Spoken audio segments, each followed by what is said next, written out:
Episode 79 of The Beardcaster. My name is Scott Sikora, and I am The Beardcaster.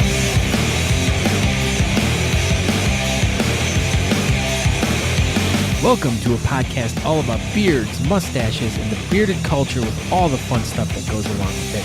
It's about the facial hair lifestyle we live from our daily lives in the world around us and how we deal with life. So please join me as I share the stories about these people and hear how they are using their facial hair to do great and fun things. Scott Sikora is me. The Beardcaster is the podcast. You can find out more information by going to thebeardcaster.com. You can get hooked up to all my social media there, Facebook, Twitter, Instagram, and you can also subscribe to the podcast there. All you got to do is just hit the subscribe button and it'll walk you right through the whole thing. So it's pretty easy, nothing difficult. I try to make it as easy as possible for you because that's the kind of guy I am. You can also email me, scott@thebeardcaster.com. Today is the best episode I've ever done, ever. I'm so excited about this episode. I'm so excited about this interview. It's ridiculous. I'm like, I've been waiting and waiting. So, but anyways, I went to Richmond, Virginia, which you all know, because if any of you have listened to the past few episodes, went to Richmond, Virginia for the 2018 Great American Beard and Mustache Championship. And while I was down there, I met up with a lovely woman named Amy Black. Now, if you heard from, or as you heard in the past couple episodes, Amy Black was... When Josh Black told me, which they're not related, they have the same name, though. It's kind of funny, though, but they're not related. That's kind of weird, though, that they're not related because they have the same last name, because usually people who have the same last name are related. But anyway, so I had mentioned when Josh had talked about the Pink Ink Fund and he told me about Amy Black, I'm like, I want to meet her. I want to interview her. And lo and behold, the whole thing happened. So we got together in Richmond at the Canal Club the night before the event, and I wanted to talk to her, and I wanted to find out all about the Pink Ink Fund because I really wanted to kind of find out like what goes on with the money that's raised at all of these competitions that we do. We go to all these different competitions and we raise money for different charities and this and that. And I've yet to really talk to any charities that have received the money, so I figured, why not? This seemed like it would be a really cool one, Pink Ink Fund. Find out a little bit more about it, find out about Amy, and just kind of find out like what we do and how it affects her. So that's what this episode's about. It was really awesome, and I really messed up when I first started this interview because it was a lot of fun. But she's so nice, and I was so nervous going into this one, and I forgot to hit the damn record button. I was such an idiot. And so 15 minutes goes by, and I look down at my recorder, and I'm like, shit. And I was like, I could not believe it. And she was so sweet, and we redid everything, and she was just so nice and so accommodating, and I greatly appreciate it. And just an amazing person she is. But please enjoy this episode. We talk about all the things that she does and all the people that she's helped. It's just, Amy Black is a saint, and I can't speak highly enough about how much I admire what she does and who she is. And like, all I want to do is like focus so much more on trying to help her and help her charity just achieve so much and help so many people just because she is just that polarizingly awesome. So, but you have to listen to the episode to find out all about it. So, but before we jump into the episode, I got a couple little things that I got to get to real quick, and I really want to get to this. But number one, I have to apologize to Josh Black's mom for my foul language in the episode with him. As I was talking to Josh down in Richmond, he said, "Yeah, my mom listened to it. And she thought it was really great, but she didn't understand why I had to swear so much." And I actually thought I didn't, but hey, if I'm not going to question what Josh Black's mom says, so she's laying down the law. So I just want to apologize to her, and hopefully I didn't melt her eardrums. But hey, you know what happens. I tried to keep it as PG as I could that episode, and if a couple slipped out, my apologies. As in with this episode too, I tried to, you try to keep it like as clean, but we also just, this is the way we talk. So I guess I can't apologize for that. And then while I was in Richmond, so many great people I met down there, but one person in particular that I met that hunted me down, and that I just was like one of those like stunned, like shocked moments of like, wow, I can't believe, like, I just can't believe the situation. But anyways, I met a woman named Linda Adams, and she came up to me and she's like, oh my God, I just wanted to meet you. She's like, we listen to your podcast all the time. And so as I started talking to her a little bit more, she was telling me about how she works at a center where they have adult developmental vocational program. And she was telling me about how her and all of her clients that she works with listen to the Beardcaster podcast every week when it comes out. And they're all older people. Like I believe she said over 17 to 30s or whatever. And I think she said there were 16 of them. So all 16 of them listen to the podcast together, and they just love it and they enjoy it. And I couldn't believe, like, when she told me this, I'm like, wow, it was just one of those really touching stories about like how I didn't think that what I did like really entertained people. I just kind of do it because I like doing this. I like talking to the people I talk to, and it's just fun for me. And it's a bonus that I get to meet people that really actually enjoy it and think I'm actually doing something.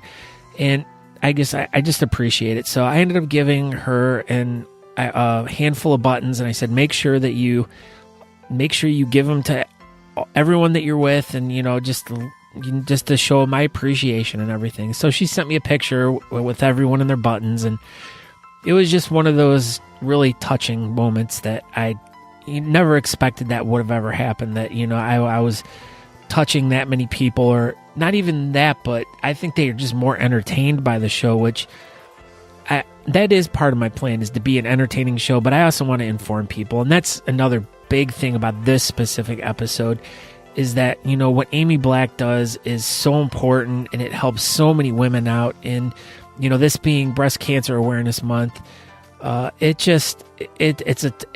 affects so many women, and for them to be able to find some sort of thing that they can do to alleviate the stress, or just the discomfort, not the physical discomfort, but the mental discomfort that one may suffer from having a mastectomy and having to get. I'm just a guy. I don't understand, what women go through when this, I know it's a very traumatic experience, and, I tried to be as understanding as I can. And I can totally feel that, a lot of women really just appreciate what she does, and it makes me just even appreciate it more, because she's changing so many people's lives, and, changing moments that are so negative into something positive. So, but I want to just jump right into this because I've babbled enough. But thank you so much for listening this far, and I'll catch you guys on the backside, and let's just jump into this and action. I hit the unrecord button. Fuck. Shit. Josh, look what you made me do. Sorry, Scott. I know I have to. Fired. You're fired. I'm fired. Boy, I really screwed the pooch on that one, literally. Okay, so we're going to have to start this one all over again. That's so super fine. Take your time. All right. I apologize. I feel like a real wiener. I've only done that once, and that was when I was interviewing my mom. And I kid. You got to learn how to count, dog. Choo, choo, choo. Choo, choo, choo, choo. Fired. Choo, choo, choo, choo, choo. Choo, choo, choo, choo. You're like a murder dog. I know. Choo, choo, choo, choo, choo. She will just go to town on this forever, and then I'll have to find her water. Well, we got water here. Yes. So we're all set. I'll figure it out. Okay, so I'm sitting with Amy Black at the Canal Club in Richmond, Virginia, downtown Richmond, Virginia. We're underneath the freeway here. This place is a pretty cool club. I worked here back in the early 90s. I came through here on tour, and this is a really cool club. I remember coming here, having dinner at some pizza place or something. Is there a pizza place like next door or something, or a restaurant? Yes, Bottoms Up Pizza, I think. It was good. Yes. It was good. But anyways, we're here tonight for and let's see if I can get it right this time, the Remington Beard Boss 2018 Beard and Mustache Championship. American beard and mustache. See, I knew I was going to screw that one up. But yeah, so we're at the Canal Club. They're getting ready for the pre-party tonight at the Canal Club. So registration's going on, not yet, but all the vendors are coming in and setting up, which is a little different plan than what's happened before at other events. Usually, traditionally at the events, they have all the vendors there and all that stuff. But since this is such a big event, they figured they'd break it up into 2 nights and kind of, get everyone out to mingle with the vendors and mingle with each other, catch up and everything, and the raffles tonight too. And did you donate something to the raffle? I did. What'd you donate? I donated 3 gift certificates. Ooh. One $500 gift certificate to get tattooed by me. Are you serious, Clark?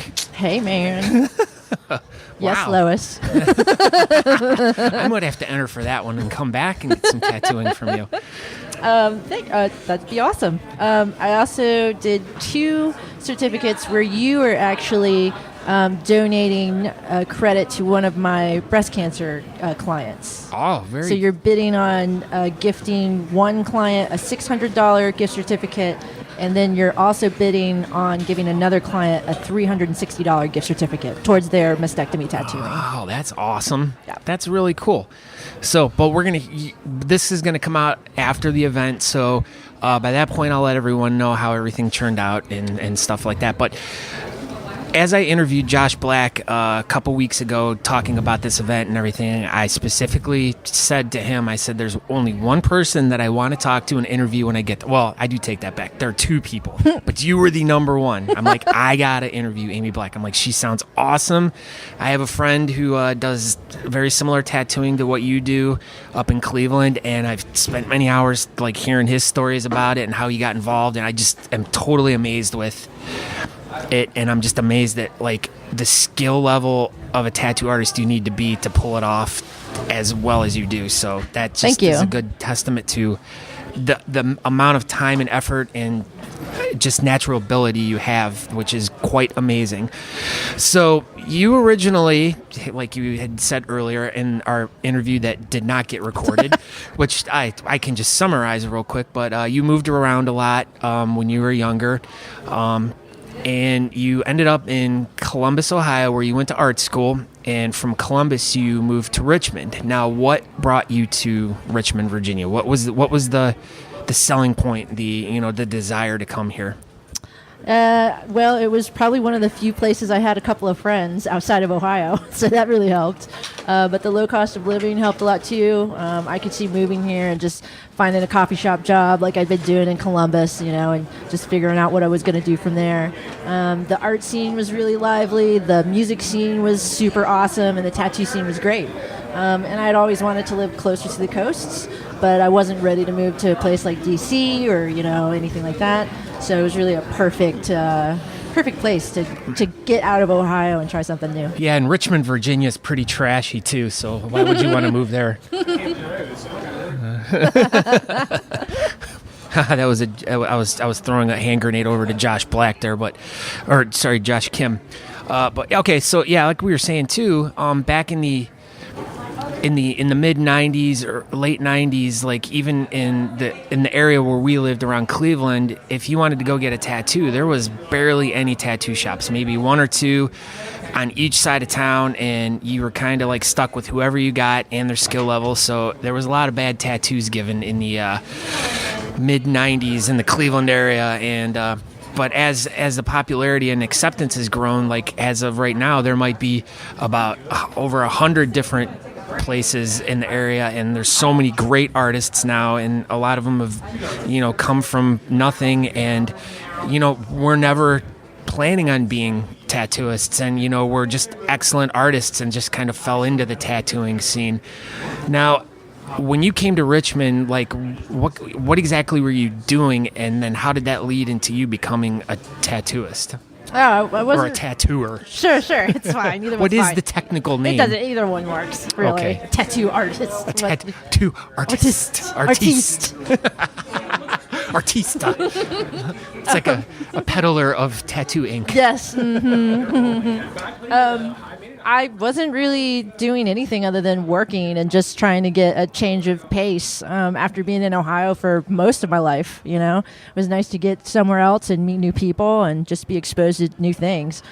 So I moved here and got a coffee shop job and just figured, give it some time and see what happens. I was real open. Now, when you were doing that, like, I'm sure you were drawing and painting and all that stuff, correct? I mean, now... A little bit, yeah. Now, how did... From that point of like you deciding to do it a little bit more, how did you take it to the next level with you working at a coffee shop to taking it to you actually selling stuff and making big stuff and starting to work for bigger clients? What was that step from, just working at the coffee shops here, just doing art for, I would assume, for fun, right? It was just that I think I'd mentioned when we tried to record before that I tried to apprentice. Yeah, the one I screwed it up. Yeah, you can that really good me. one. Yeah, really good one. You said it really well at that time. Yeah, but, no, it was perfect. Yeah, thanks. Thank you. You're welcome. Thanks for busting my chops. You're Makes me welcome. feel more relaxed. Well, to Ohioans. I know, we're so all, yeah. No, I had tried to apprentice a couple times before in tattooing, and it just hadn't worked out. And I'd just given up and really was just open-minded to whatever was going to happen. And something in my gut just said, let's give it a third shot. I was dating a tattooer at the time, and I did specifically tell him that I wasn't dating him to have him teach me, but that I really felt like this was an important thing for me, that I had to try it, give it a third try. And so after he deliberated for a couple months, he decided that he wanted to teach me how to tattoo, and we went from there. So that's kind of how it happened. It wasn't like I came here and was painting and drawing and selling paintings, and that evolved into it. It was more like I was just kind of, living life, working and paying rent, and then, the urge hit me again. Now, I've always wondered this, and I've questioned other tattoo artists about this, but how difficult is the transition going from pencil to paper, brush to canvas, then from needle to skin? I mean, I'm sure it's probably a little scary at first because, I mean, though you're painting and drawing in a permanent fashion, you're putting this onto someone else, and like I said, your skills are just fantastic. So I'm sure that played into why you do so well. But how was it a difficult transition, or I mean, not too much, like just the techniques and learning how to do it right? I mean, were you quick at learning it, or did it take a long time for you to get comfortable with it? So I'd been getting tattooed probably for at least a solid 3 to 5 years before I ever did my first tattoo. And so you're familiar with it? Yeah, I mean, and it was a hardcore passion at that point. I just absolutely loved it. And so by the time I got the chance to do the first one, I was so excited. And, it was like kind of an honor to kind of reach this pinnacle of having been such a tattoo enthusiast for so long, and then finally being able to do a tattoo on somebody. I wasn't worried at all. There was no fear or anything. And I'd been instructed well enough that it was way different. You can't really compare it to anything any other material that you might work on. Yeah. It's not like painting. It's not like drawing on anything. There's just no way to compare it. But if you're trained by the right person, you're going to get different ways that they can kind of assimilate it, So you're not just like cold turkey. Yeah, no, I understand that. Now, do you, like, when you first, like, your first time you put that needle to skin, like, what do you remember what your first tattoo did was? Oh, yeah. I knew that's like something you would never forget. It's like the first boy you kissed. Well, some people first do. Girl you kissed. Well, I'm sure they do, but for as passionate as you are about it, it was like a loaded question. I knew you were going to have the answer to it. I was in Cincinnati, Ohio. And there was a group of kids, like probably in their teens and early 20s, that ran around, and they were super passionate about, I think they were Christians. Can't remember if they were Christians or Catholics. And they got super tattooed, and they're getting a lot of biblical stuff on them. And so the head of their group, this youth pastor, he let me do the kanji, the Japanese, calligraphy for fire on his ankle. Oh, that's so that was cool. the first one. And how do you feel it turned out? Oh, it was just an outline. I think it did great. Yeah. Okay, cool. Yeah, you just start small when you're starting out. It's not like you're going to do a whole arm or anything. Yeah, well, no, I understand that. Yeah. I mean, you can't like dive into it like head first, and I'm sure it took you many years to like really get with the shading and stuff. And I know I read that really into like the Oriental style tattooing and stuff like that. And I mean, is that just your personal preference, or is that, you just like it because of the artistic side of it? I mean, what drew you there? I mean, like both of those things that you said, but it's just kind of like anything that you see and you absolutely fall in love with when you see it. When I first saw a book, I just ran across this book of, it was like 1970s tattooed Japanese women. They're tattooed in the traditional style, Japanese style, and I just thought they looked completely amazing and beautiful and powerful, and I just loved it right from the first time I saw it. Now getting into what you are doing now, which is helping women.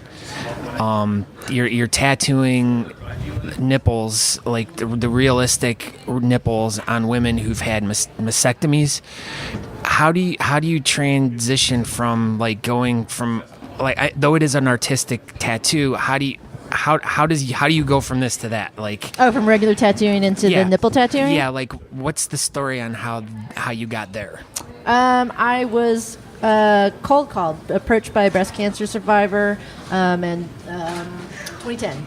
And she was had a single-sided mastectomy, so she still had her one natural nipple, and so she needed to see if she could find an artist that could recreate a realistic nipple for her other side.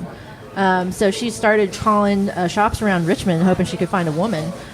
There weren't many women tattooing back then. There still aren't, but she just got directed my way.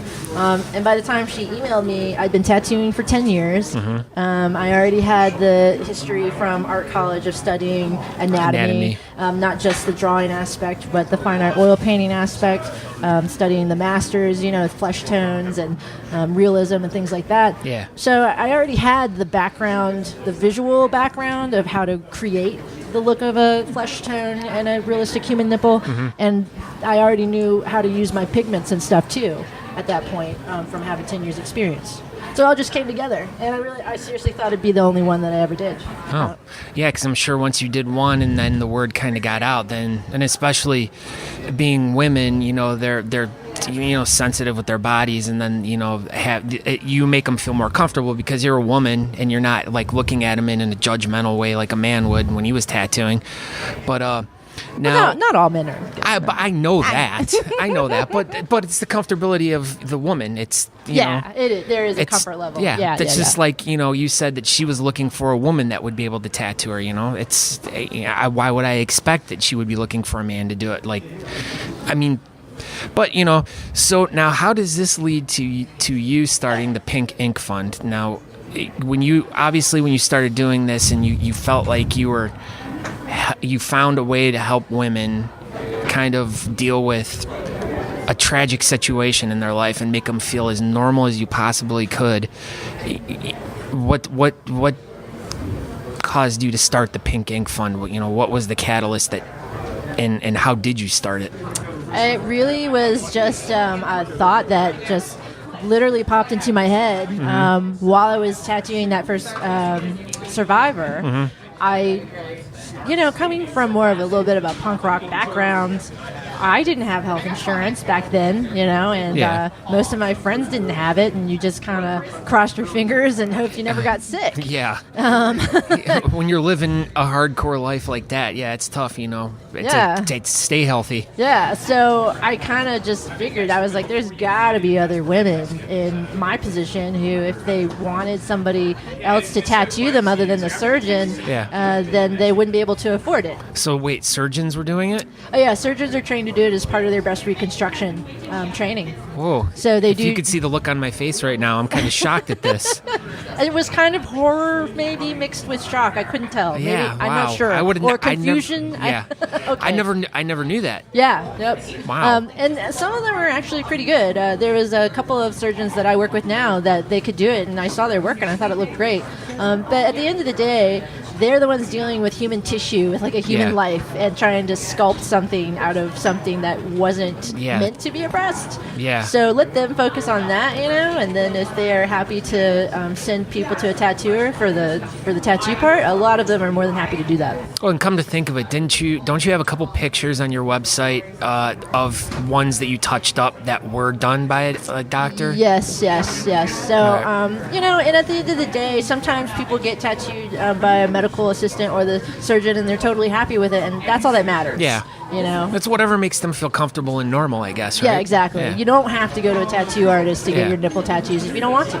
No. Now, what is the purpose of the Pink Ink Fund? Like, as you said, a lot of women don't have insurance. How do you handle this? Like, how does it work? Yeah, so we just have applicants fill out online. They can do an application. Where at? What's that website? www.pinkinkfund.org. All right. And we try to keep it simple. We just ask for some information about your surgery, a little bit of financial background, and then we just review your application. Now, we do automatically qualify military, including spouses and relatives, and first responders. So anyone who's military, firefighters, police, we really try to help out there, and we will go ahead and grant you one of the Pink Ink Fund grants if you need it.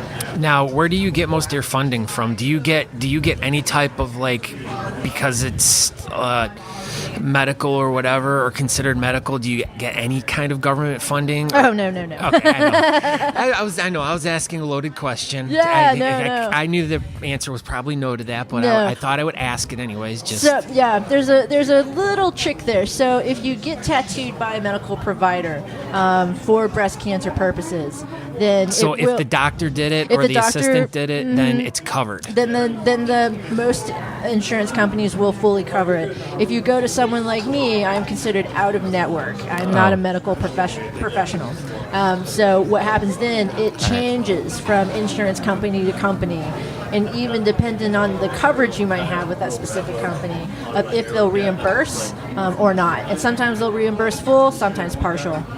So what you're saying is, if someone came to you and got it done, they could submit it to their insurance? That's what they have to pay out of pocket when they go to an artist like myself, then talk to their insurance before they come to see what the process is that the insurance So wants. then the Pink Ink Fund is there to cover the costs that aren't covered or to cover the procedure. We actually let the recipient use it for whatever travel fees that could be covered. If they want to put it towards the artist, they can put it towards the artist. Yeah, we leave that open there. The artist. Now, this sounds like there's more than one. Yeah, we don't sponsor anyone in particular. No, I'm talking like there's more than one tattoo artist doing this. Oh yeah, within now there are. Now there are. Oh, nowadays. so how many people do you work with that do this? Oh, I don't work with anybody. Oh. Not within my studio, but I'd say within the U.S. there's probably at least 15 plus that I've seen online that are doing nipple tattooing or decorative stuff nowadays. Okay, so this the Pink Ink Fund covers nationwide, or is it just the Richmond, Virginia area? No, we can be global if we want. Oh. We've gotten submissions from the UK, we've heard from South America. So, yeah, our reach can go beyond Richmond for sure. So, hypothetically, yes, if someone in California wanted to take advantage of the Pink Ink Fund, they would submit an application to you. Could they find a artist in California to be covered? Yes. Or could they travel to you and have you do it? All right. Yeah. That is kind of convenient. Too bad all healthcare stuff didn't work like that. I know. Yeah. All right. So now, how do you get most of your funding then? So that sounds like a rough one. No, we're blessed with people that will fundraise for us. I intentionally kept the board and the crew of the nonprofit small, so there'd be very little overhead. Mm-hmm. I would say that we maybe I'm sure we have less than 5% of your donation going to any kind of overhead at the charity. That's cool. Yeah, so I could almost guarantee at least 95% of your donations going directly to the recipients that need it. That's very nice. But when that happens, it's just like my entire board is super busy. Like, we all have full-time jobs. Yeah. We don't have someone employed to be a fundraiser or an event planner. Yeah, so I mean, your costs are just going towards general, like probably just general stuff to keep everything going. It's website, fees for being a nonprofit, garbage bags for the garbage cans. We make T-shirts for events that we sell and recoup. Things That's like cool. that. But Now, how many fundraisers do you do a year, or how many fundraisers are you recipient of during the year? On average, I'd say maybe 3 or 4. Oh, well, and that's they're cool. usually right around now. So, all right.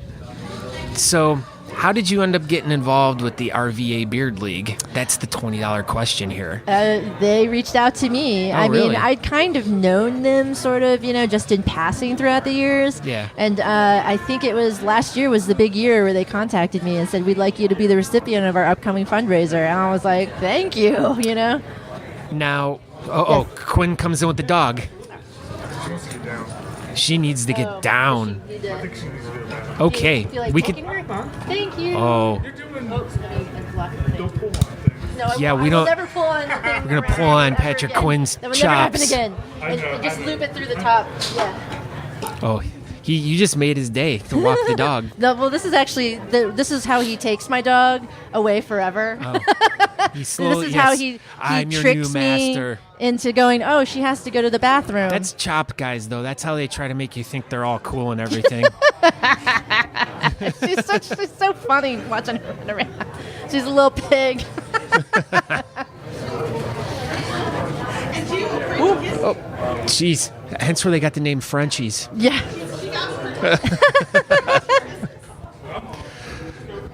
Okay, so so they reached out to you. Now, had you known anything really about the club and what they were about? I had just seen maybe events once in a while on Facebook, maybe been invited to just come hang, but I really did not know the scope of what they did. So, what was your reaction when they finished the event last year and they gave you $20,000? Like, what was your... I'm still blown away. I know. I'm still blown away. I'm blown away about it, too. I mean, it's just shocking. I mean, it's great, and it's, good for you. And, I mean...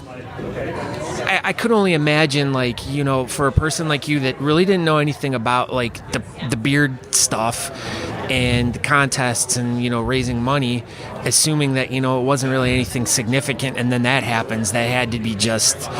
I couldn't imagine how you felt. It probably, your heart is probably still smiling. Yes. It's amazing because, like I said, we don't really have the power to fundraise that heavily ourselves. It's a really small nonprofit compared to other nonprofits. So to be able to have somebody bring that much in was a huge surprise. And I'm completely grateful. And the least that I could do in return was they did not have their nonprofit status last year. Mm-hmm. And my friend, my lawyer friend that helped me get my charity's nonprofit status is a great guy.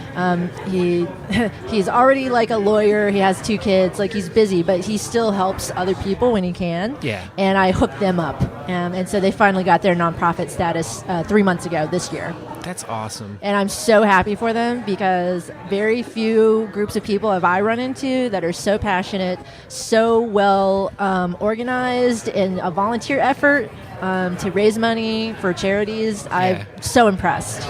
Now, what was your reaction when you found out that they wanted to use you again this year for a event that was going to be exponentially bigger than the one last year? What can you, you just go, thank you. Yes. What can I do for you guys? You're amazing. You know that, what can I do for you?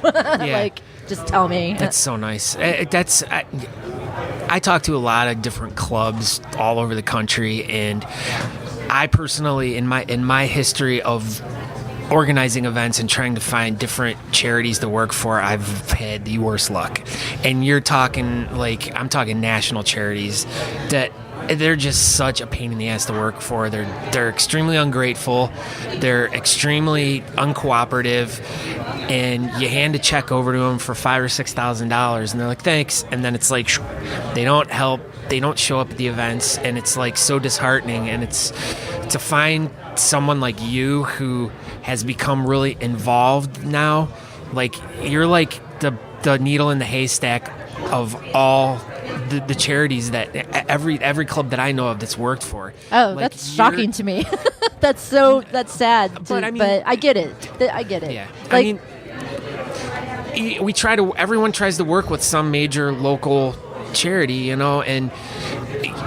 like, for instance, our club will send a thing out like, okay, everyone give their idea of who we should work for. So then you get 20 different charities, and then we start investigating. This one's not legit. This one's not legit. This one's busy that weekend. This one's, and it's just, you kind of have to whittle it down, and it's so tough to not find, like, for 10 years of doing competitions, not being able to find that right charity that fits you. And I mean, God bless these guys to find you, and now it's like, I think there's just going to be a match made in heaven for many years to come. And I mean, that is just awesome. I mean, and one of the reasons why I really wanted to interview you was because of that, because a lot of competitions have a hard time finding a good charity to work for that they can work for year after year after year. There's some that do, but there's, like I said, with ours, it's hard. Every year we change because we've had some sort of issue, and this is just, for you, like I said, a match made in heaven. And I've always wanted to talk to an individual that was the recipient of the donations from thing, because I've never... I can totally hook you up with people. Yeah.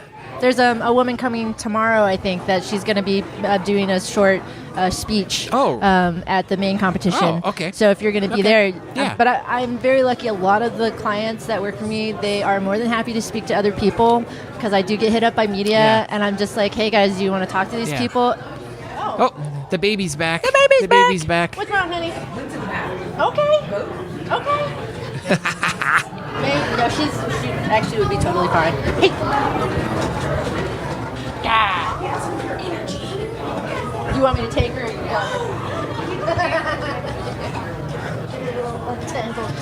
Oh my God. Oh, that's hers now.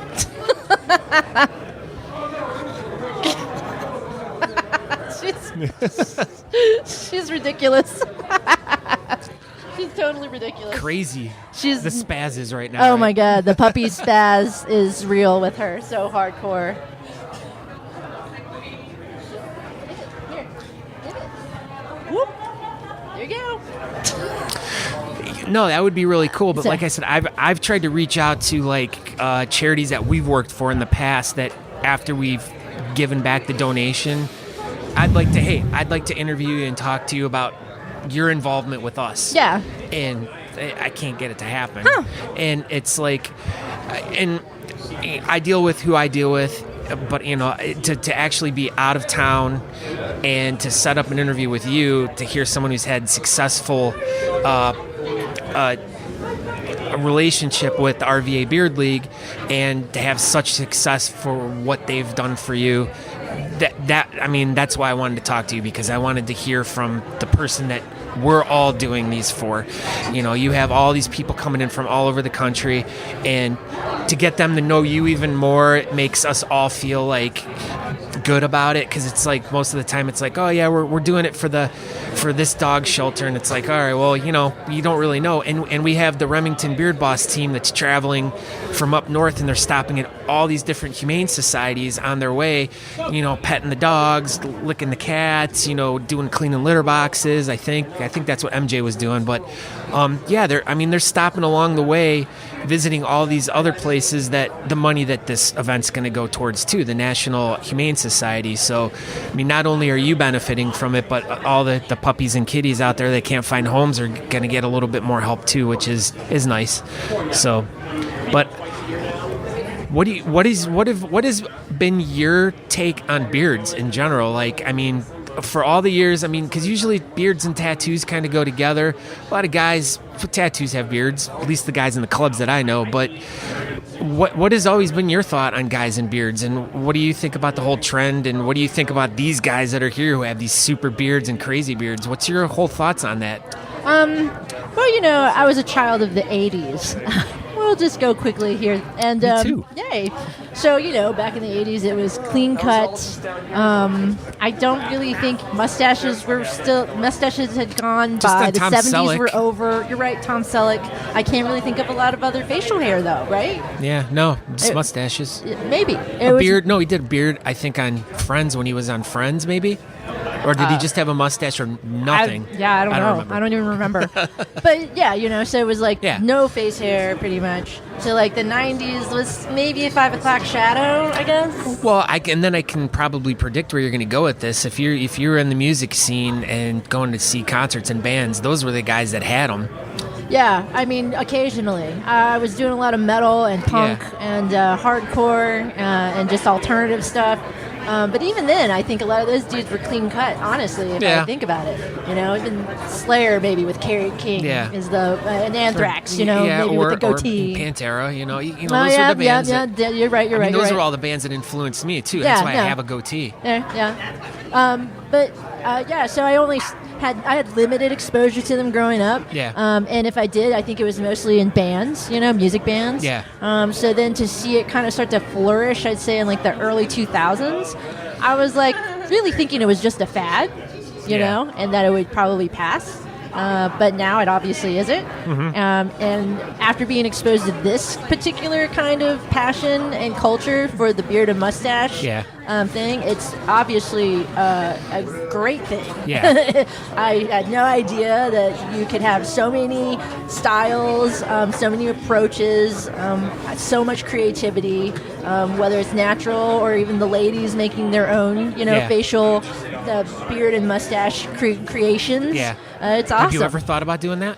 I have not. You know what? I'll tell you something. I have an allergy to adhesive and yeah. Oh, okay. So that wouldn't probably it might not work super good. All right. Well, at least you know now instead of doing it and then be like, oh shit. Yeah. There's all those welts on my face. Yeah. Oh, well, yeah, right. sad. Okay, well, I want to graciously thank you from the bottom of my heart for taking your time. No, thank you. No, thank you. No. You and your puppy are awesome. Thank you. What was your puppy's name again? Poppy Goblin. How do you spell that? Poppy, Poppy, Goblin, Goblin. Who has his own Instagram page? Her Instagram page is Poppy Goblin. All right. Okay, well, I'll put a link to that in the show notes. What is your website, your tattooing website? So the main tattoo website is www.amyblacktattoos.com. Okay, I'll put a link in the show notes so you can just click it. But Thank you. And then the pinkinkfund.com or org? Pinkinkfund.org. Okay. And we're also on IG and Twitter for the Pink Ink Fund, and my IG personal page is Amy Black Tattoos. All right, cool. And I will find all that stuff, put links in the show notes, so if you would like to check them out and you can't remember them, you can easily click to them and they will go to those sites. So, but once again, thank you so much. No, thank you very much. I greatly appreciate this, and I wish you the best of luck, and hopefully by the time this releases, I'll know about how much they donated to you, and that should be pretty exciting. Yes, I'm excited for you. Thank you very much. All right, good luck to you. Thank you. Thank you. And cut. Thank you so much again, Amy. Thank you for taking the time out to sit with me. Thank you for just being awesome. And there's going to be a little video that's going to be coming out in correlation with all of this that myself and Paul Hendricks did. We met with Amy at the event, and we shot some footage with her, and we talked to one of her clients that she had done work on. And it was just really interesting to hear a firsthand experience from someone who's been touched by what she does. So, but I hope you all really enjoyed this. And remember, pinkinkfund.org is where you need to go if you want to make a donation, which I highly recommend you do because it's very important. I mean, she works pretty much all by donations.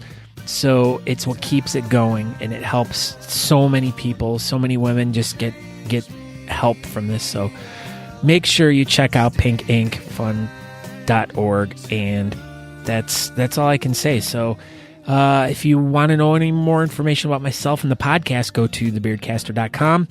Check out the new show, Talking Beards, on YouTube, but you can find out more information by go to talkingbeards.com. I know I'm telling you 1,000 things to do, but hey, it's all worth it. I'm trying to get content out there that fits everyone's needs and promotes good facial hair lifestyle and all that great stuff. So, but yeah, go to thebeardcaster.com or facial or talking. I can't even remember talkingbeards.com. It's still so new in my head. But yeah, it's a YouTube show that I'm doing with world champion Aaron D. Johnston and Chris Odom from Beards in Review. Go subscribe, click the bell so you know when we're going live. But go to thebeardcaster.com. You can get subscribe to the podcast there and hook up through all my social media. That's all I got. I feel like I've been babbling, wanting you to do this and do that. But all I really want you to do is be entertained and learn something and help people out that need help and just pay attention to the world around you. That's the most important thing, is to help the people around you that need help. And this is the way I can do it. You know, sometimes I can't get out there and get my hands dirty in the trenches, but this is the way I do it. This is the way I can help. So I hope you guys all enjoy the podcast. Don't forget to subscribe, and we'll check you out next week. Talk to you later. Ciao.